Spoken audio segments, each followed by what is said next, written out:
They want to see what is Joanna, and so I'm going to show you pictures of sample testings from when I first signed with IMG Models to testing after I had my son, because that totally shifted and evolved how I was supposed to, you know, kind of show myself to the world. Now I'm a woman, look at me. So, but Matthew, how would you describe a test? A test is basically that period where the photographer comes and gets together for a model, and together they make amazing images. It's not a job. This is photographer getting to showcase you at your best, to sell you to clients, potential clients. So you're doing beauty, you're doing fashion, you're doing editorial. It's a photographer and model showcasing you, working to get better and better and better so you can get those big campaigns. That's what a test is all about. Mm-hmm. Thank you. And it's great because a lot of times the tests, if they're really awesome photographers and this is something they're doing on the side and they have a relationship with the agency, those images will make your book. And a lot of times a client might not even know it's a test. They might think it's a story or a job, which is great because then you're showing that you've got, not only do you have your testing when you're starting out, eventually you'll get your published images, your tear sheets is what they call them. If you're lucky to get campaigns, and that'll get thrown in there. And the more your book has that's just kind of, I think, multi-dimensional, the more your rate goes up, the more jobs you'll get booked on, the more castings you'll get called to. So testing is definitely important. Extremely important. Yeah. Okay, so I'm going to talk to you about my story a little bit and how I got into the modeling world. I always had a huge interest in fashion. Watched Elsa Clinch as a little girl. My grandmother was really big. She didn't speak English, so I would have to translate for her, and I'd get up at 6 years old, and instead of watching the snorkels, I was watching Elsa Clinch. So that, and in the sense, then I got my first subscription to Vogue at age 10, so I was really into it. And I think I grew up in the time when the supermodel era was still really big. And it was just so different then. And we're going to talk about modeling now versus modeling around that time, because it is super, super evolved and it's very different, and we'll get into that. But so I guess my story was that I wasn't naturally very thin. I kind of indulged way too much the most delicious foods ever. And I guess I was considered, I could have been a plus model, but I really was into the trademark fashions of Vogue and W, and I wanted to be in that market. And I guess I was sitting down one day and I thought, well, how do I do it? So I was nannying at the time when I was going to school, just started the university right after high school, and I decided I was going to work out and get really healthy. And I cut out all the sugars and the white refined carbohydrates, and I hired a trainer, and I started working out 3 times a week. Then it grew to 5 times a week, then 6 times a week. And I eventually lost like 58 pounds. So what I did then was I started taking really simple pictures. Local photographers like, let's see, you know, what the agencies say. And I submitted them to probably like 10 agencies, a few in Chicago. I was a little intimidated by the New York market. And my parents were like, no, you can't go there. You know, it's dangerous. And, you know, all the things that they don't want their 18-year-old to really do. And then I sent them to Miami.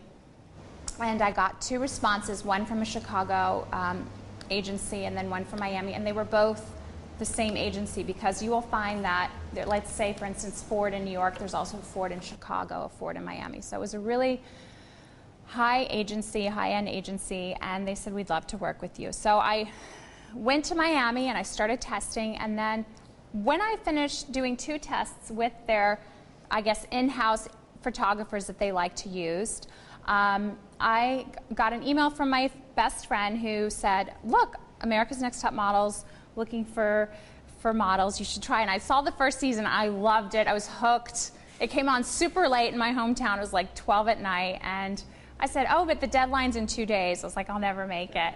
So I ran across the street, we had to do a video submission, and I asked the neighbor, can we borrow your video camera? And I went into my mom's like bathroom in the hall, and I was like, I'm Ioana, and I was just really natural. So even when girls say, how do I submit a video, I get this all the time, just be yourself. I wasn't even thinking about, now I think it's a little, girls have more of an agenda to go on a show like that, to be famous, to get like their town to be like raving about them, or their mom to say like, my daughter went on this show. I mean, then it was like, oh my God, I get to win a contract with IMG Models. This would be so cool. What can I do? So sent the submission, and then within like, I think less than a week, I got a phone call from a producer and said, we want you on the show. And I was like, oh my God, this is great. Does that mean I made it? They're like, just show up. If you want to come. I'm like, whoa. But that's kind of like what the modeling world is. They're like, if you want it, great. If not, we'll get another girl. I'm like, oh, no, I'm coming. So I went to Miami. They had a huge casting, and I had a number already because I had a call back from the video submission. And then from there, I got another call back, and they had a casting in LA, and they make you go through this grueling process, and we met Tyra, and then from there, went to New York, and we filmed for about almost 4 months.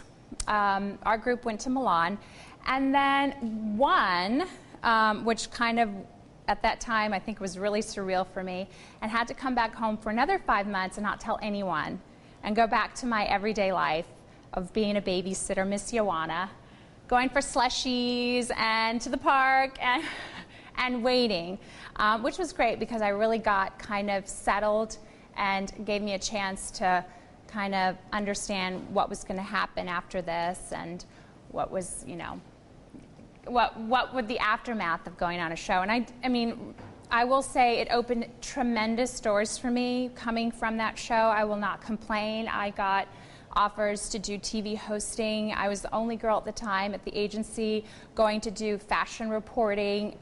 Even if I wasn't getting paid, I was out there and I was getting seen. And we're going to talk about that.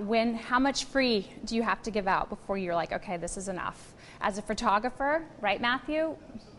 Can you tell me about your experience in New York when you first started working? Oh my God. And when did you start like, okay, this is enough, I'm charging now? Well, for me, it's like a gradual progression. I tested a lot, and I loved the whole process of testing.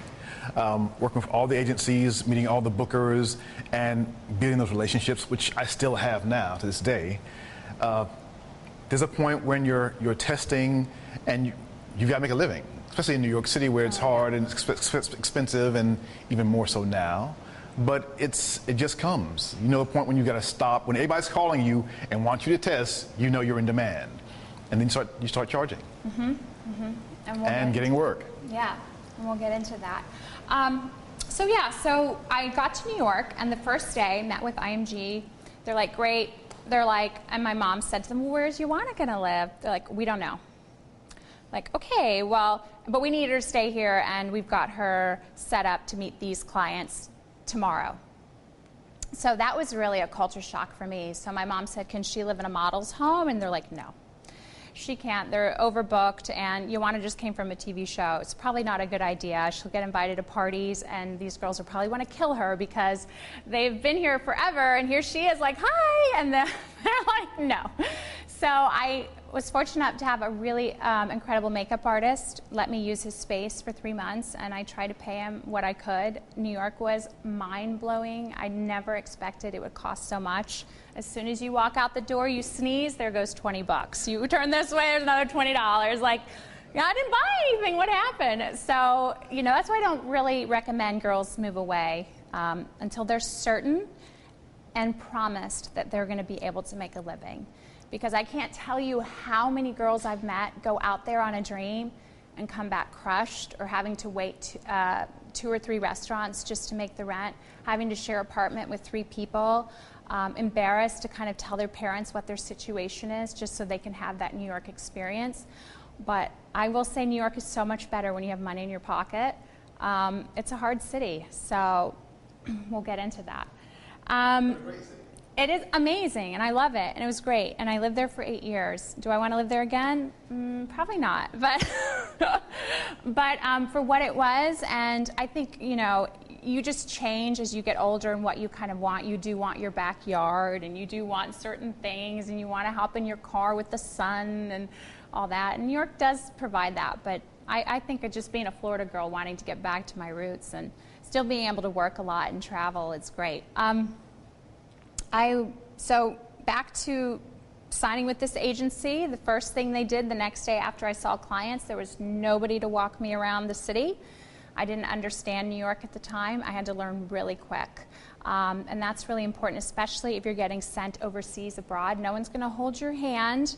No one's going to say, did Susie Lou make it to the agency? Is she safe? Is she okay? Did the clients like her? No. They're going to give you a list. They're going to email it. Probably, you might even get an email an hour before you're supposed to be somewhere.